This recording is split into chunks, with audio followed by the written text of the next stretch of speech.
안녕하세요 여러분, 꽃보다 취업 강원 대표입니다. 오늘은 삼성물산 건설 부분 채용 공고를 가지고 왔습니다. 저도 DLENC 당시 대림산업의 플랜트 구매하고 이제 건축 영업을 했던 입장에서 굉장히 건축하면 반가워요. 건축은 사람이잖아요, 그렇죠? 이제 같은 건축인으로서 이런 공고가 나오면 반가운데요.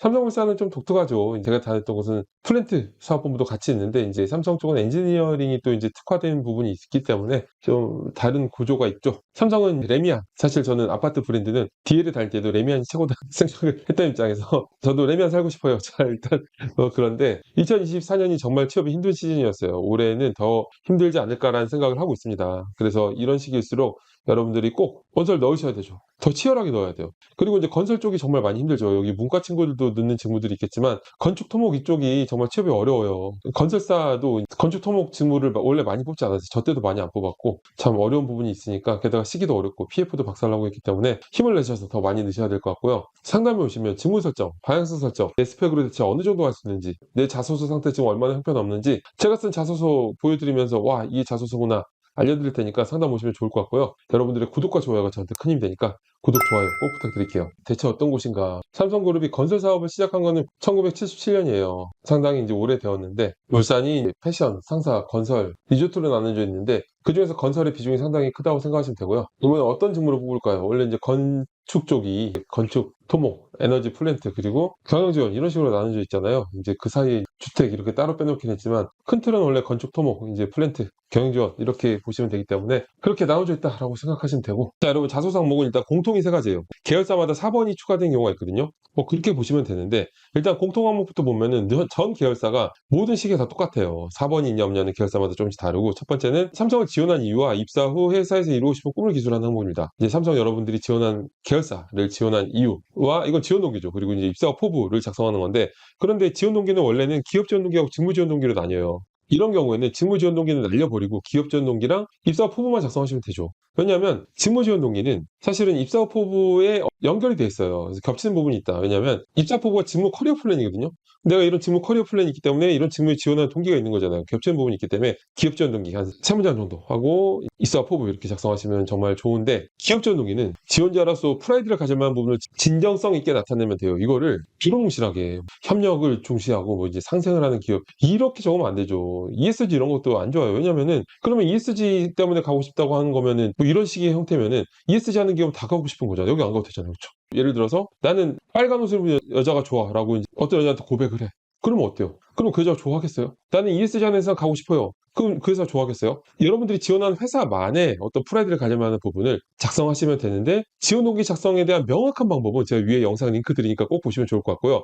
아무래도 그 회사의 성장이나 도전, 비전 뭐 이런 것들에 초점을 맞춰야 되겠죠. 그리고 입사 부분은 일단 세 가지 단계로 작성하시면 돼요. 첫 번째는 딱 명확하게 두 가지씩으로 정의를 내려주는 거예요. 직관적으로 채용 남자 판단할 수 있게끔. 자, 어디 안에서 이런 담당자가 되고 싶습니다. 영업관리 전문가가 되고 싶습니다. 뭐 이렇게 가는 거죠. 이런 명확한 프레임을 워딩으로 입혀주고, 그 다음에 입사 후 커리어 플랜을 한 세 문장 적는 거예요. 입사 후 커리어 플랜을 뭐 선배님 말씀 잘 듣고 열정 다하고 이런 걸 적는 게 아니라, 구체적으로 그 직무에 대한 나의 어떤 전문성이 어필되게끔, 예를 들어서 영업관리 직무라고 하면은 고객과의 긴밀한 소통을 바탕으로 뭐 소구 포인트를 도출하고 어떤 맞춤형 프로모션을 통해서 어쩌고저쩌고 이렇게 적는 거죠. 그리고 이건 2단계로 적어야 돼요. 그리고 나중에는 이런 경험을 바탕으로 이런 것까지 해보고 싶다. 그렇게 작성하셔야 되는 거고요. 그리고 나머지 분량을 내가 이때까지 했던 경험 중에 어떤 것들이 이 기업의 성장에 기여할 수 있는지, 원래 기여라는 것도 포부의 어떤 명확한 포인트예요. 그렇게 생각하시면 좋고요. 자, 두 번째, 본인의 성장 과정을 간략히 기술하되 현재 자신에게 가장 큰 영향을 끼친 사건, 인물 등을 포함해서 기술하는 방법인데, 사실 이건 성장 과정이죠. 성장 과정에 대해서 오해하는 친구들이 있는데, 일단 성장 과정을 설명드리면 성장 과정이 가치관 같은 거로 생각하시면 되거든요. 그래서 뭐 어떤 직무적인 포인트를 맞추라는 게 아니에요, 사실 이거는. 그래서 여러분들 어때요? 성장 과정 항목이 있는 회사들 보면 다 대기업들이야. 제가 늘 있는 회사들 기억나는 게 GS 칼텍스, 삼성, 그리고 식품 중에서 제일 뭐 많이 주는 동서식품. 이렇게 우리 회사 오면 딴 데 갈 리가 없는 정도의 자신 있는 기업들이 성장 과정이 있어요. 왜? 그렇지 않은 기업들은 당장 이 사람의 가치관이나 이런 거보다 당장 일을 시켜야 되니까 다른 항목들도 중요하게 생각하는데, 우리 회사에 자신감이 있기 때문에 우리는 너란 사람 자체에 대해 알고 싶다. 여기에다 직무 얘기를 쓸 거면은 뭐 하려고 성장 과정 같은 거를 이렇게 대기업에서만 표현하겠어요. 여러분, 가치관 그리고 성장 과정은 주제를 도전을 통해서 성장한 모습을 보여주는 게 좋아요. 자, 이거를 이해하셔야 되는데, 자소서 항목에는 두 종류가 있어요. 하나는 직무 역량을 쓰는 항목, 뭐 직무 역량을 쓰시오, 직무 역량을 쌓기에 노력했던 경험을 쓰시오, 이제 뭐 요렇게 쓰는 항목이 있고, 이게 이제 직무적인 걸 나타내는 거고, 그리고 이런 성장 과정, 협업, 개선 뭐 이런 것들은 뭐 과감히 한계를 돌파했던 경우 이런 것들은 캐릭터를 보여주는 거예요. 내가 어떤 사람인지. 여러분들 같이 일하고 싶은 사람이 단순히 업무만 잘하는 사람이 아니잖아요. 같이 일하고 싶은 캐릭터가 있을 거예요. 그래서 내가 어떤 캐릭터인지를 보여주는 거기 때문에 그렇게 생각하시면 되고, 성장 과정은 가치관에 연결된 사건이니까 뭐 어릴 때기도 괜찮은 유일한 항목이죠. 근데 너무 어릴 때 쓰면은 쓸 때는 신나게 쓰는데 다 쓰고 나면은 또 뭐가 좀 민망하고 뭔가 좀 창피하고 그래서 이거를 활용 안 하게 돼요. 그래서 적당한 시기로 쓰는 게 좋아요. 그리고 그렇다고 너무 직무얘기, 뭐 내가 했던 마케팅 프로젝트 소개 이런 게 아니죠. 그렇게 쓰면 완전 동문서답 하는 거죠. 뭐 이렇게 써도 저렇게 써도 합격하는 친구들이 있겠죠. 왜냐면 자소서만 갖고 합격하는 거 아니니까. 그런데 자소서만 가지고 줄을 매기면은 이 방향이 제일 맞고요. 저희 학생들 같은 경우에는 제가 이제 컨설팅 하면서 마스 자소서를 만드는데 마스 자소서에 성장 과정하고 힘들었던 경험이 있어요. 이 두 개를 각각 구분해서 넣으면 정확히 맞긴 하겠죠. 그런데 또 그렇게 하면 좀 밋밋한 것 같아서 저는 협의의 성장의 느낌으로 성장 과정이나 힘들었던 경험 중에 하나를 넣고, 그리고 수제목을 구분해서 뭐 협업했던 경험을 느껴요. 왜냐하면 이게 협의의 성장, 이게 광의의 성장인 거죠. 동료들과 갈등을 극복하면서 협업하게 되는 것도 성장 과정이라는 의미가 들잖아요. 그렇죠? 이렇게 적는 게 제일 좋고, 작년에 최종 합격시킨 친구도 이제 다 이렇게 적었고, 재작년에도 그렇고, 그래서 이렇게 생각하시면 되고요. 자, 그리고 스토리텔링을 해야 되는데 프로젝트 보고서처럼 쓰지 좀 마세요. 이 스토리적인 항목은 성장 과정뿐만 아니라 스토리적인 항목은 프로젝트 보고서처럼 쓰면 안 된다. 프로젝트 보고서처럼 쓰는 건 아까 직무 역량 항목 같은 거죠. 스토리텔링의 구조는 바로 상황을 제시하는 거예요. 바로 다른 군더더기 없이 상황을 바로 제시하고, 그 다음에 문제점이 명확해야 뒤를 읽어볼 맛이 나겠죠. 사실 스토리텔링이라는 게 뭐예요? 이런 거 스토리텔링 해야 된다는 얘기 많이 들어보셨죠? 근데 정작 스토리텔링 하는 친구들은 하나도 없어요. 우리가 생각하는 스토리텔링은 뭐예요? 영화, 드라마, 웹툰 같은 거죠. 그렇죠? 캐릭터가 명확해야 되는 게 스토리텔링인 거예요. 다 알면서 스토리텔링 하는 애들은 없단 말이야. 영화, 드라마, 웹툰에서 어때요? 우리가 언제 이걸 끝까지 보고 싶어져요? 저도 요즘 웹툰 보면서 쿠키를 진짜 많이 굽거든요. 제가 제빵사도 아니고 굉장히 많이 굽는데, 주인공이 어떤 시련이나 문제에 처했을 때 그때 궁금해서 막 미친 듯이 미리 보기를 해요. 자, 어때요? 그래서 여러분들 자소서 스토리텔링 항목도 문제점을 명확하고 임팩트 있게 작성해야 돼요. 그리고 애초에 문제점을 별로 안 적어놨다고 생각하면은 뒤에 내가 아무리 열심히 노력한 게 있어도 그 어쩌라고가 되죠. 왜 저런 걸 왜 했는데?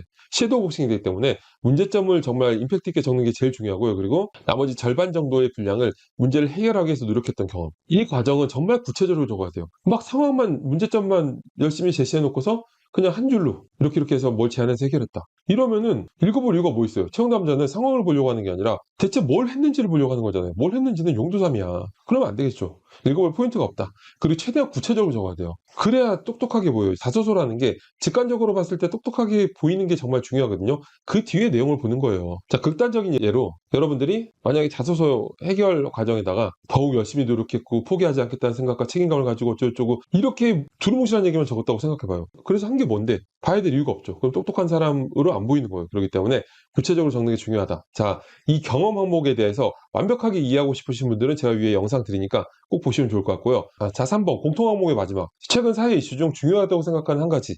이거는 잘못 쓴 방향은 뭐냐면은, 잘못 쓴 첫 번째는 서두가 너무 길어. 바로 처음에 최근 이런 부분이 화두가 되고 있습니다 라고 바로 던져야 되는데 부연 설명이 길어. 채용 담당자는 직관적으로 이게 무슨 내용인지 모르겠으면 읽기 싫어요. 안 읽을 수도 있겠죠. 그래서 직관적으로 던지고 그 다음에 부연 설명을 넣어야 돼요. 부연 설명을 살짝만. 그 다음에 정말 중요한 게 최소한 절반 이상의 분량을 이 상황 속에서 내가 지원하는 회사가 어떻게 해야 될지 그런 어떤 인사이트를 보여줘야 되거든요.